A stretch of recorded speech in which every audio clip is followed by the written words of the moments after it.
Yokai possessions and transformations to powerful suits and weapons, these are all 15 final forms in Dandadan. And let's start with Okarun. Before Okarun became a cursed rampaging monster, he was just a nerdy kid who was way too into science fiction magazines. His obsession was so unhealthy that people around him even started to ignore him. He frequently wished that aliens would come out from the night sky to take him away on a space adventure. Most of Okarun's childhood was very lonely, but all of that changed when Momo came into his life and chased his bullies away. After placing a bet with her to finally settle once and for all whether ghosts or aliens existed, the two of them each went to a creepy place to investigate.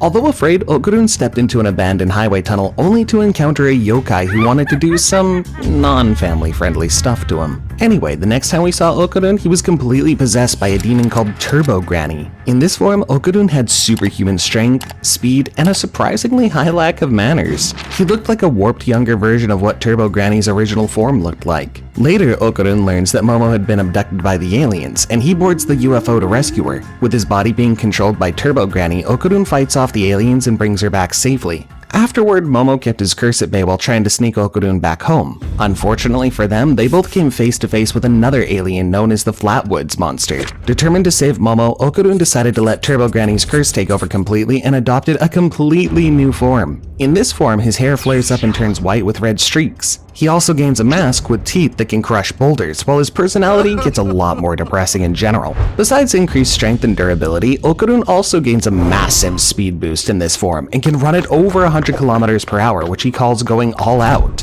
He used this new form to defeat the Flatwoods Monster with Momo's help. However, all that power came at a cost. His balls were missing, stolen during the possession by Turbo Granny. Sensing that he was barely able to hold his own, Okarun then started training in secret during the Serpo arc. Later on during the Evil Eye arc, Okarun leveled up his ability to go all out thanks to Turbo Granny's special training. He learned how to adjust and find his own combat rhythm in order to go toe-to-toe against Gigi, who was possessed by the terrifying Evil Eye. After the pair finished their impressive battle with Okarun coming out on top, the Evil Eye promised not to kill any humans while using Gigi's body under the condition that Okarun continues to battle with him every week.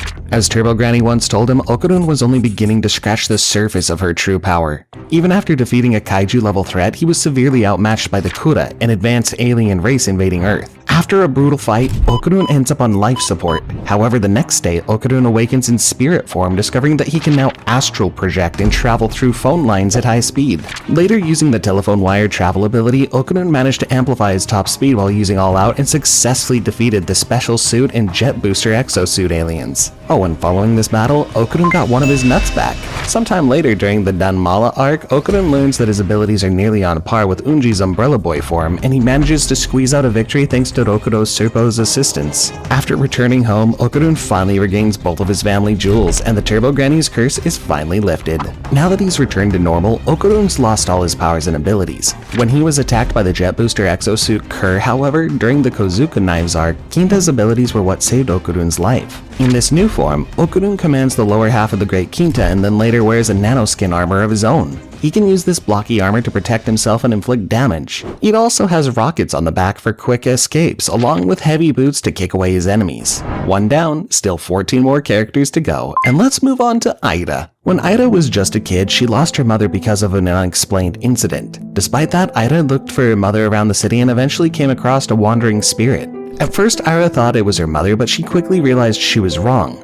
This meeting made the spirit stalk her ever since, and it later turned into an obsession. Aida later forgot how to tap into her ability to see ghosts. Over the years, while Aida was busy being popular and competing in piano recitals, the spirit became a yokai named Acrobatic Silky. One day, when Aida accidentally found one of Okarun's nuts, she was taken hostage by the yokai because she could finally see it now. Okarun tried to save her, but got swallowed the second he stepped in. The yokai then demanded Aida call her mom. Aida refused and got swallowed herself, along with Momo. Inevitably, the trio found a way to escape the yokai's stomach, but Aida died in the process. Feeling responsible over the loss of her child, the yokai offered to make things right by giving up her own aura to resurrect Aida. During the process, Aida was able to see the awful life the Acrobatic Silky had before she became a wandering spirit. Once Aida came back to life, she hugged the spirit and called her mom so she could be at peace and pass on to the afterlife. Ever since that day, Aida has gained all of the yokai's abilities. In this form, she gains some height and her appearance changes too. She gets a mask that covers most of her face and super long hair.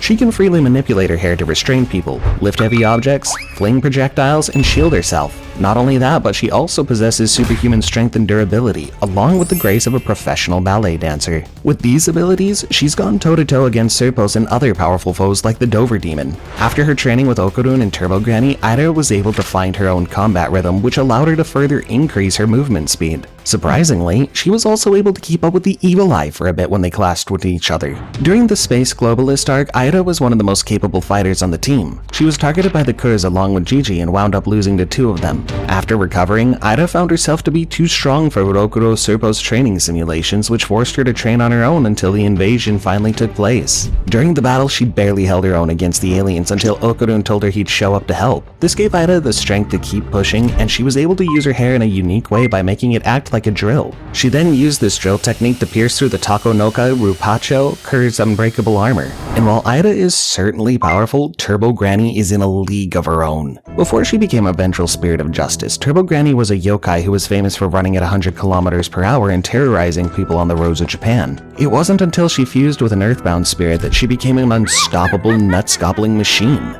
After comforting thousands of souls belonging to women who were wronged during their lives, she grew to resent men and specifically targeted them. The first form we see of her is that of an old lady with disgusting reddish-brown skin and crazy yellow eyes. After possessing Okarun, she took over his body and made it into something that resembled her, but with large teeth that could easily dismember people with a powerful bite. In this form, she was also able to project herself as a shadow with large teeth and fierce-looking eyes while threatening Momo. After losing a bet to the kids and falling for their trap, Turbo Granny eventually wound up getting trapped inside the body of a doll. In her doll form, Turbo Granny claims that she has the ability to grant people good luck, but only at random. But let's move on from one of the strongest yokai to a simple alien with a really sad backstory. Vamola. Born on a war-torn planet and having lost both of her parents, Vamola was taken in by a strict yet loving rebel fighter. She then fought with her newfound family to save her planet from the Kurz. All the men on her planet either lost their lives trying to fight the Kur or were enslaved and sacrificed to the Big Mamas. Spending her life fearing the loss of her loved ones, Vamola trained hard with her adoptive mother and their regiment. During their final confrontation with the Kurz, Vamola's mother tricked her into leaving the planet through a stargate. The only things Vamola brought with her was her stolen exosuit. Using the exosuit, Vamola can go invisible, grow in size, and cause mass destruction.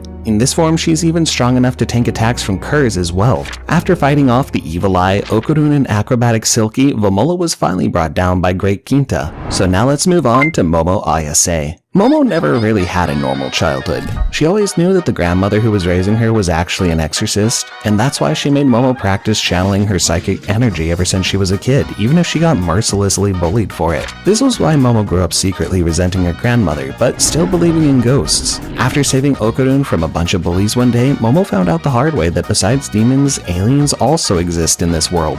During this encounter, Momo tapped into her fully awakened form and described it as feeling invincible. She radiated a light of her own and even gained superhuman strength. Later, with Okarun's help, Momo realized her psychic powers and together they defeated the Serpos. Thanks to her psychic powers, Momo can also use psychokinesis, create force fields, and even fling objects at high speeds. She's also surprisingly durable, having taken a barrage of punches from the Flatwoods monster, and she possesses impressive stamina, as she was able to keep Okarun's curse under control while fighting and defending herself. Later on, Momo began using her abilities to freely manipulate her surroundings and bring her imagination to life. This allows her to create projections like a giant hand that do whatever she needs. Eventually, Momo also tapped into the power of words thanks to Seiko's teachings and unleashed a devastating attack against the Kurz during their invasion. She named it the Moe Moe Tri-Beam. During the Don Mala arc, Momo was even able to sense yokai auras on her own, which led her to enter the cursed object. After holding out on her own for quite some time, she teamed up with Unji and took down 3 powerful guardians. Near the end of the arc, she ended up cursed, reduced to 1/10 of her original size. Despite that, even in this state, Momo could still use her psychokinesis effectively. And now for Rin Sawaki. Before she met Okarun and the rest of the gang, Rin was just a modest kid who was very confident about their ability to sing. She loved her family and was even ready to sacrifice her idol career for them. However, everything changed when a car ran over her best friend. Ever since that day, Rin has never been the same. She completely lost her ability to sing and focused instead on her academic career. After becoming the class representative, Rin started to notice subtle changes in Okarun's appearance. She also started feeling a strange weight on her shoulders the second she found one of Okarun's jewels by accident. Eventually, the weight on her shoulders became too heavy to bear, and Okarun discovered that she was actually being haunted by an Onbosumon. Rin later discovered that this Onbosumon was actually her dead friend's spirit all along, the one who resented her for giving up on their dreams before she died. Going along with Seiko's plan, she was led onto a float and protected by the Hayashi while her exorcism was underway. Eventually, the exorcism attracted way too much attention from the yokai around them, and Rin had no option but to sing in order to hold them back. That's when the Onbosumon was finally purified and transformed into the spirit of her friend Mai. Rin later showed off her new form when she held off Unji's gang during the Danmata arc by transforming into her own Bosumon state. In this form, her clothes changed into an idol costume made from turtle shells, and she gets a microphone that she can sing through. She can then use her voice to freely manipulate gravity for both living and non-living things. Next up is Unji Zuma. When he was a child, Unji had a fairly troubled past. His father died when he was young, leaving him behind his brother and his mother to fend for themselves. Even though Unji took care of his little brother, Futa, the kid wound up drowning while trying to retrieve his umbrella. After this event, Unji's mother snapped and she planned on doing a terrible thing to Unji and herself. However, Unji managed to resist at the last moment and watched his mother perish as well. Traumatized by everything that happened to him, Unji became a rebellious child who hated the world around him. He took over a local gang and started causing trouble around the city. He was then taken in by a police officer named Bega. The officer arrested him at first, but later wound up adopting him. Trying to reform the child, Bega spent years teaching him how to be an upstanding citizen. However, nothing worked on Unji, until one day when he spotted a boy his brother's age getting bullied by other kids. The children threw the kid's lunchbox into the river and the child jumped after it, even though he could drown.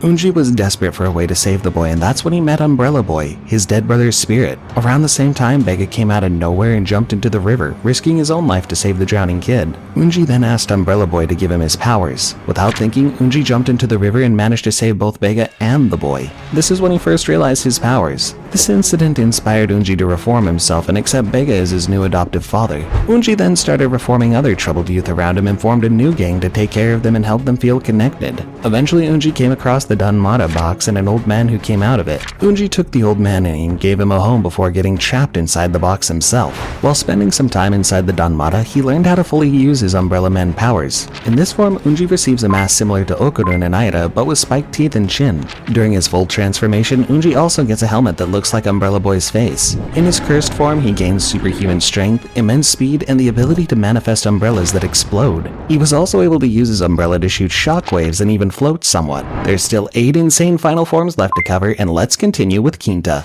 For most of his life, Kinta was just an average otaku. He was jealous of Okarun getting way too much attention from the women around him and wanted to learn his classmate's secret. Eventually, when he found a floating golden orb during the kaiju arc, he helped Momo defeat an invisible Vamola. Then, when they were chased after by Vamola's kaiju form, Okarun and the gang decided to use Ludris' help to transform the Ayase house with his nanoskin tech. Kinta naturally gravitated towards using this tech and began using his imagination to bring his constructs to life better than anyone else. Using his brain, Kinta reconstructed the Ayase house and turned it into a giant Mecha Buddha statue. Since nanoskin is a fragile material, he kept reimagining its form in order to constantly enhance the mecha. In this state, Kinta can use his mecha's immense physical strength to carry out a barrage of punches, kicks, and even spinning dive bombs. With the robot's help, Kinta managed to defeat the kaiju version of Vamola and was allowed to keep a piece of the nanoskin technology for himself. Later, during the Space Globalist arc, he used that tech to save Vamola from the curse and rebuilt his mecha into the upgraded Great Kinta. Thanks to the nanoskin, Kinta can now transform it into different vehicles, including powerful battle suits. These battle suits proved especially useful during the Kozuka Knives arc when he fought against the remaining Kerr forces.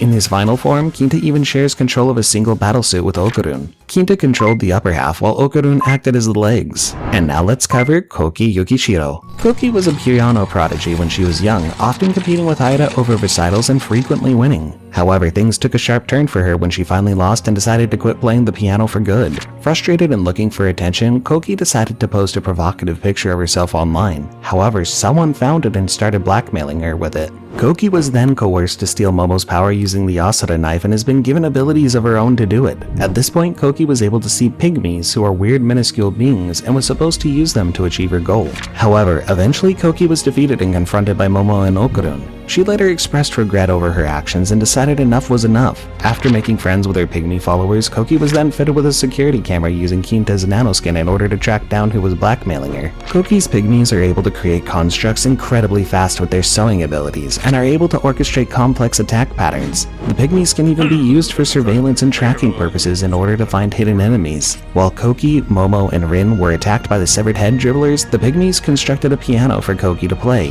hinting at her that she possessed a secret power that she was not aware of. Taking her position, Koki then played a composition that allowed her to take control of flying insects. She then used these insects to drag the severed head dribbler users back to school and eventually defeated him. And now let's move on to Mr. Mantis Shrimp. Previously known as the Dover Demon, Mr. Mantis Shrimp used to be a simple peace-loving alien before his son got gravely ill. The only thing that could cure him was a blood transplant that cost far too much. That's why Mr. Mantis Shrimp started working for the Serpos. The first time we see him, he's fighting against Ida and Okarun under Serpo's orders. Despite his boxing skills, he was easily dealt with. Following their fight, the Serpos merged Mr. Mantis Shrimp with Nessie. In this form, he gains immense strength, akin to a mantis shrimp punching out of water, and can also launch jet punches. This gamble paid off for a bit, but he eventually lost again. Mr. Mantis Shrimp also has another form called the Dover Demon Strong Style 24. In this form, his body resembles a mantis shrimp even more, but he's still not able to breathe underwater. His hands turn into mantis shrimp pincers with colored rings on them that he can also use as shields. In this state, his punches get even stronger and they generate their own shockwaves. After losing to Okarun and his friends, Mr. Mantis Shrimp was brought back to the ISA house for treatment and recovered relatively fast from his injuries. After waking up, he immediately apologized for his actions and came clean about his son's condition. That's when Seiko informed him that his blood is basically milk, so pretty much all he needs to save his son is a cow. Seiko then gifted him one, and Mr. Mantis Shrimp left for his own planet after thanking everyone. Sometime later, he came back since his planet lacked the grass to make the cow keep producing milk.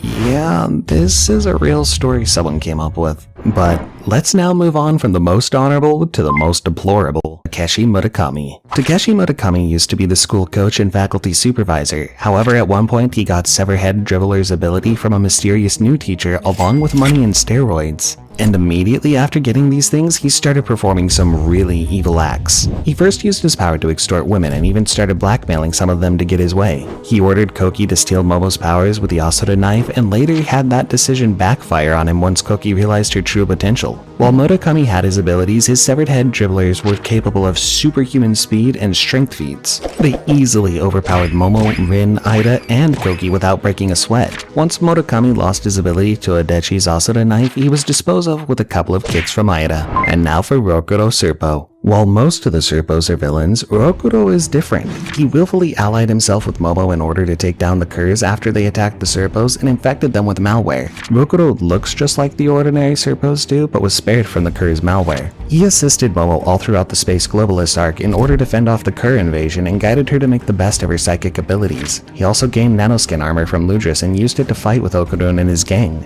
He can use nanoskin to not only alter his own appearance, but also to use it as a gun or shield. After seemingly sacrificing his body to save the humans, Rokuro was outcasted by his Serpo brethren and was left back on Earth to fend for himself. Spending some time with Momo and her friends, he realized that getting to know humans was actually satisfying enough for him. He got a job as a convenience store clerk and even showed up during the Danmata arc to help Momo out when Umbrella Boy went berserk and took over Unji's body. Now let's cover Mika Adachi. Before getting her powers, Adachi was just a simple teacher trying to make ends meet. However, at some point, she gained the ability to control a Jiangshi, an army of kung fu wielding undead. These powerful zombie-like fighters are strong enough to overwhelm even top-tier characters like Seiko and Ida when they attack in numbers. At some point, Adachi ended up being manipulated by a shady coach named Murakami, who had the power of the severed head dribblers. He lured her to his apartment and convinced her to wear a sketchy outfit in exchange for money, which she needed to cover her mother's hospital bills. However, when Koki's flies attacked Murakami, Adachi saw her chance and used the Asura knife to take away his powers. Before we cover one of the strongest final forms in the series, let's first quickly cover Jet Booster Exosuit Cur. We first saw this Cur subjugating the Sumerians on Vamola's home planet, and then later when she ambushed Okarun during the Cur invasion on Earth. She's a female alien with a humanoid body and a lean, muscular build. She has short hair and scars that cover her entire form. In her first form, she wore a dark exosuit with spirals all over her limbs, along with a helmet that covered her entire face. In this state, she can use her jets to perform high-speed attacks. She's also a top-tier combatant who's skilled at hand-to-hand combat. However, when she came back during the Kozuka Knives arc, she started wearing an all-white brand new exosuit with crossbones on the middle of her helmet. She can use her new exosuit to increase her capabilities to their maximum potential, and she was even able to fly with it on. Although it's not confirmed, this suit is likely way more durable compared to the previous one. Now for Gigi and Joji. Gigi was always an energetic kid who was friends with Momo when they were young. After moving to his new home, a cursed house in the mountains, Gigi started seeing the spirits that were haunting the property everywhere, including in his dreams. Nobody believed him, and eventually his parents were hospitalized because of it. With no way to fix his situation, Gigi eventually sought out Seiko's help. When we first see Gigi, he's got a jock build and a goofy demeanor. During the Cursed House arc, he's mostly helpless up until the point where he makes contact with the evil eye. As if attracted to the yokai's despair, Gigi allowed the evil eye to take over his body. This new form made him extremely buff, and even gave him a third eye on his forehead. In this possessed state, Gigi completely lost control over himself and could use his body as a weapon, as seen in his fight against Okurun and Vamola. However, due to Gigi possessing an immense amount of ki within his body, he eventually manages to resist being completely overtaken by the evil eye. Later on, thanks to Okurun's advice on using spiral energy, Gigi also learned to shoot energy waves using his ki during the Space Globalist arc. He was even able to subdue Kurz with them. Gigi's ability to control ki is impressive enough to have Seiko praise him over it, since he's even able to project it through solid objects without damaging them as he does on the plane during the Kozuka Knives arc.